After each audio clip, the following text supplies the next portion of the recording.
You will be shocked why Yoruba group gathered in Akure, Ondo State to declare support for an Igbo president come 2023.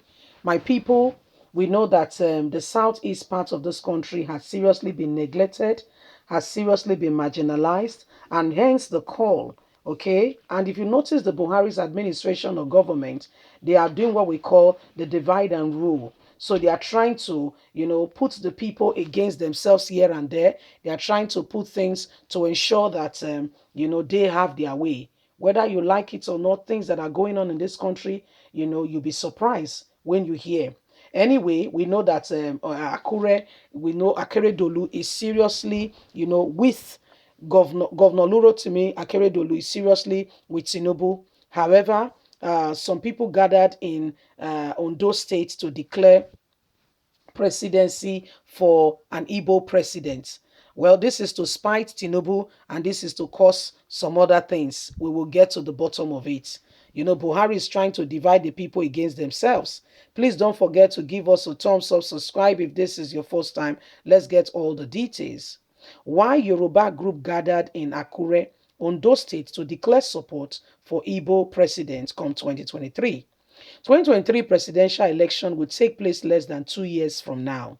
The southern Nigeria is expected to produce the next president because President Muhammadu Buhari, who is a northerner, will complete his 8-year tenure in 2023.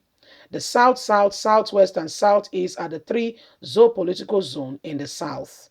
The Southeast is the only zone from the South that has not produced Nigerian's president since the return of democracy in 1999.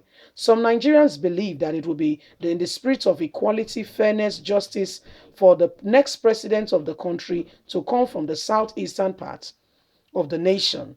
According to Leadership newspaper, a Yoruba group has declared support for President a Yoruba group has declared support for Igbo president in 2023. Some people will wonder why this group is rooting for Igbo president in 2023 when the Southwest also wants to produce the president we know of Ashiwaju Ahmed Bola Tinubu. This will form the basis of what we are looking at. The fact is that many people from the Southeast feel marginalized because of the zone has never occupied Aso Rock, either in the capacity of president, vice president, even since the return of democracy. This is why Yoruba Youth Professional Network YYPN, led by Shegun Lawa in Akure, Ondo State, declared the next president should come from the southeast to give the people a sense of belonging and bring about equality, justice, and fairness. The argument is that the agitation for section is threatening the chance of the southeast producing the next president of Nigeria. Many young people in the southeastern part of the country want to exit the country.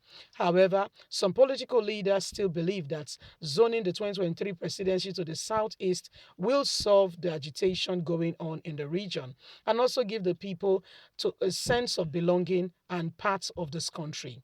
The southeast has qualified have qualified capable politicians who can govern Nigeria, from former Anambra State Peter Obi being one of them and many others. So my people, now so the matter they hit or say, well, say, now the turn of the Southeast to produce the next president. But guess what? Now the location where they choose to produce, to have the meeting, that is the very bone of contention. Because if you look at it closely, what those people, whether you like it or not, okay, the Southeast has never produced Nigerian's president. It will be fair, okay, in the spirit of fairness, equality, and justice for them to have a turn. But have you heard of the word called greed? Oh, yes, it runs in the vein of humans unless God helps us. Now, greed is a spirit that when you look at it, you have more than you even need. But guess what? You want more. I remember growing up, there is this, this children literature, storybooks, compilation of storybook. And if you can remember precisely, maybe you saw one of those books growing up, yes, where a particular farmer went to the farm and he was so blessed and gracious that day, yes. He was able to catch an elephant, he carried that on his head, an antelope. He had it on one of the armpits. Let's give one other animal another name. He carried it. He carried so many things. In fact, he was barely struggling to walk. Yeah, and guess what? As he was going, he heard the cricket. You know, when they make that sound, if you grew up like some of us in the countryside, yeah, you know when cricket make that sound in the night, when you get into the evenings, you hear that cricket sound coming up. And guess what? This man, with everything he has on him, from top to bottom, with everything he had on him, he was using his big toe. He was using it to try to still get the cricket out of the cup of get the cricket out of the hole. What do you think will happen to that man and all that he has with him? He may eventually lose it all because contentment is a big deal. That word called contentment is a very, very big deal. Contentment is a serious thing that cannot be played with, toyed with at all. It's something people must pay attention to. Yes, I wish people should be complacent and not, strive for more, want more. No, that's not the point.